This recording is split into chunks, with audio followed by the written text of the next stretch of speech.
اور غور کریں عزیز بھائی، جب انسان سمجھتا ہے نا نعمت اللہ کی طرف سے ہے، پھر وہ جھک جاتا ہے، وہ ڈرتا ہے، پھر وہ کہتا ہے اوہو یار وہ فلانا بندہ مجھ سے زیادہ سیانا ہے، اس کے پاس اتنے پیسے نہیں ہیں، مجھے اگر اللہ نے دیے ہیں تو اس کا فضل ہے، مجھے نا کہانیاں نہیں سنانی چاہیے۔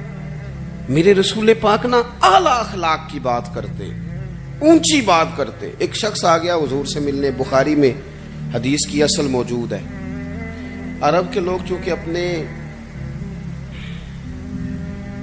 غلاموں پر روب بڑا ڈال کے رکھتے تھے، پریشرائز کر کے رکھتے تھے۔ یہ طریقہ ہوتا تھا کہ وہ آواز نہ نکالے۔ مثلا غلام نے اگر جانور چھاؤں میں نہیں باندھا، دھوپ میں ہے تو مار پڑ جاتی تھی، کیوں نہیں باندھا؟ اور اگر اس نے کبھی باندھ دیا نا تو پھر بھی مارتے تھے، کہتے تھے تو اتنا سیانا ہو گیا، تو نے پوچھا ہی نہیں، مرضی کر دی تو نے۔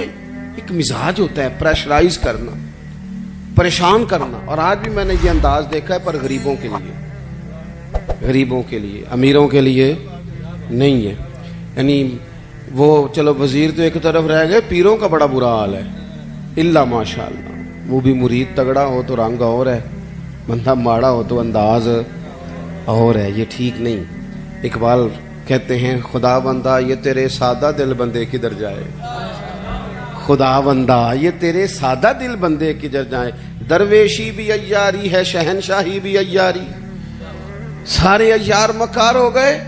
میرے عزیز نبی کریم صلی اللہ تعالی علیہ وسلم کی خدمت میں وہ شخص آیا اور اس نے آ کر کے نا حضور سے سلام لیا، تو اس نے صحابہ کو بھی نبی پاک کا ادب کرتے دیکھا، پر وہ سمجھ نہیں نہ سکا کہ یہ ادب ہے۔ اس پر مجبور نہیں کیا نبی پاک نے، کسی پر کوئی ایسی پابندی نہیں، اس نے ادب کرتے دیکھا۔ تو چونکہ اس نے بادشاہ دیکھے تھے، وہ ڈرنے لگ گیا اور کانپنے لگ گیا۔ حضور نے فرمایا کیوں ڈرتے ہو؟ کیونکہ وہ دور سے آیا تھا، ملک شام سے۔ تو وہ عرض کرنے لگا یا رسول اللہ صلی اللہ تعالی علیہ وسلم، میں نا مدینے کی ریاست کے سربراہ کے پاس آیا ہوں، ڈر لگتا ہے کوئی ایسی بات نہ ہو جائے، آپ ناراض ہو جائیں۔ ماڑا بندہ بیچارہ مفت کے روب میں آ جاتا ہے کئی دفعہ، اور حضور کو تو اللہ نے روب دیا ہے، سرکار کا تو اصلی روب ہے۔ یہاں تو بعض غریب مفت کے روب میں بھی آ جاتے، ڈر رہا ہے۔ اب حضور اسے تھبکی بھی دے دیتے، بات سمجھا بھی دیتے تو بات ٹھیک تھی، لیکن وہ بات تو دور چلی گئی۔ پتہ ہے حضور نے کیا فرمایا؟ فرمایا سن بھائی، تو کسی ریاست کے سربراہ کے پاس نہیں آیا، تو اس بیٹے کے پاس آیا ہے جس کی ماں گوشت کے خشک ٹکڑے کھا کے بھی گزارا کر لیتی، تو غریب ماں کا بیٹا ہوں، غریب ماں کا۔ حضور نے بتلایا کہ کسی اخلاق یہ ہے کہ کسی شخص کو آپ کسی پریشر میں نہ ڈالیں، اسے پریشان نہ کریں، آپ کا وجود، آپ کی طبیعت کسی کے لیے بوجھ کا باعث نہ بنے۔ میں نے اپنی زندگی میں ایک ارادہ کیا ہوا ہے، اس کے لیے مجھے نیند بھی کم کرنی پڑتی ہے۔ میں نے دیکھا کہ جب کسی کو بلایا جاتا تھا نا، خطیب صاحب کو، پیر صاحب کو، تو بڑے بڑے فون کرنے پڑتے تھے، کتے پہنچے ہو، کتے آ گئے ہو، باہر جانا پڑتا سی، بندے پریشان ہو جاتے تھے۔ میں نے یہ کہا ہے کہ اگر کسی نے کہا ہے نا 2 بجے، تو وہاں 2 بجے سے 5 منٹ پہلے جانا ہے۔ سانو ٹینشن جنی مرضی ہوئے، سامنے والے نے لانا ہوئے۔ میری بات کی سمجھ آ رہی ہے؟ ہوتا کیا ہے، نہیں آپ کا تو خیر کوئی ایسا لیٹ نہیں ہوا، اللہ آپ کو جزا دے، اور میرے خوشی ہے آپ نماز پڑھ رہے تھے، یہ خوشی ہے، اور بڑی خوشی ہے کہ آپ نے جلدی سے نماز پڑھ لی، ورنہ اللہ خیر کرے۔ ویسے میں کو تھوڑے جو بھی ویکھے جنہ نہیں پڑھی، چلو کہڑا تساں کسی نہ گل کرنی ہے، ایک بات یاد رکھنا، کوئی نہیں اجر ملے گا محفل میں آنے کا، بالکل نہیں۔ ایسے اپنے آپ کو جھوٹی تسلیاں نہ دیا کرو، فرض پہلے ہے اور نفل یہ کوئی کہانی نہیں کہ آپ محفل بڑی تگڑی کرائیں اور فلانا کم۔ مجھے ایک دفعہ ایک صاحب نے کہا جی 22ویں محفل ہے یا 21ویں ہے، آپ کو بلانا ہے، پہلے فلاں بزرگ آئے، فلاں عالم آئے، تو میں نے کہا نماز پڑھتے ہو؟ کہنے لگا نہیں، دعا کریں۔ تو میں نے کہا آج کے بعد نہ کسی کو بتانا کہ اتنے علماء کو میں نے دعوت دی ہے، وہ کہیں گے اتنے مولوی مل کے بھی اسے نمازی نہیں بنا سکے۔ تو اس لیے یہ اصل پہ آئیں. کیا مطلب؟ اس کا مطلب ہے کہ نماز پڑھی نہ جائے اور باقی سارے کام کیے جائے. نماز اصل ہے، نماز روح ہے. اور حضور ناز سے بھی بڑے راضی ہوتے ہیں، پر میرے نبی نے فرمایا نماز تو میری آنکھوں کی ٹھنڈک ہے. تو جب تو نماز پڑھتا ہے حضور کی آنکھیں ٹھنڈی ہوتی ہیں. یہ تو کر نہیں رہا اور باقی تو ادھر ادھر بھاگتا پھرے، تو یہ اضافی بات. تو میرے عزیز، ایک تو حضور نے ہمیں یہ اخلاق دیا ہے کسی کو تکلیف نہ دیں. کوشش کریں. ایک دفعہ نا ایک صحابی نے نبی کریم علیہ الصلوۃ والسلام سے کہا میرے گھر کھانے کے لیے آئیں.